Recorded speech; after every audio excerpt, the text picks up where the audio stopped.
मराठा आरक्षणाच्या मागणीसाठी लढा देणारे मराठा आंदोलनाचे प्रमुख नेते मनोज जरांगे पाटील यांनी पुन्हा एकदा आमरण उपोषणाचे हत्यार उपसले असून जालना जिल्ह्यातील अंतरवाली सराटी येथे त्यांचे आंदोलन सुरू झाले आहे।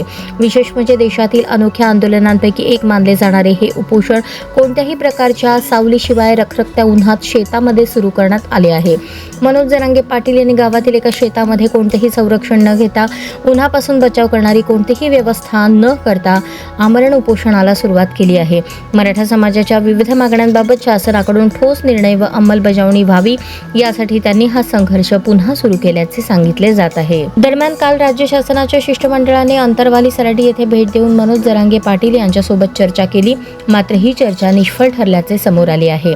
शासनाकडून मागण्यांबाबत समाधानकारक आश्वासन न मिळाल्याने उपोषणाचा निर्णय कायम ठेवण्यात आल्याची माहिती आंदोलनाच्या पदाधिकाऱ्यांनी दिली। यावेळी मनोज जरांगे पाटील यांनी स्पष्ट शब्दात सांगितले की मराठा समाजाच्या मागण्यांची 100% दखल घेतली जाईपर्यंत आणि त्याची प्रत्यक्षात अंमलबजावणी होत नाही तोपर्यंत माघार घेणार नाही।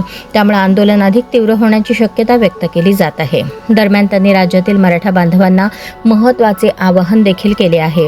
कोणत्याही परिस्थितीत मोठ्या संख्येने अंतरवाली सराटीकडे येऊ नये, तसेच शांतता आणि संयम राखावा असे आवाहन त्यांनी समाज बांधवांना केले। मनोज जरांगे पाटील यांच्या या नव्या आंदोलनाकडे संपूर्ण महाराष्ट्राचे लक्ष लागले आहे। आगामी काळात हे उपोषण किती दिवस चालणार, शासनाची भूमिका काय राहणार आणि राज्यभरातून या आंदोलनाला कसा प्रतिसाद मिळणार याकडे सर्वांचे लक्ष लागले आहे।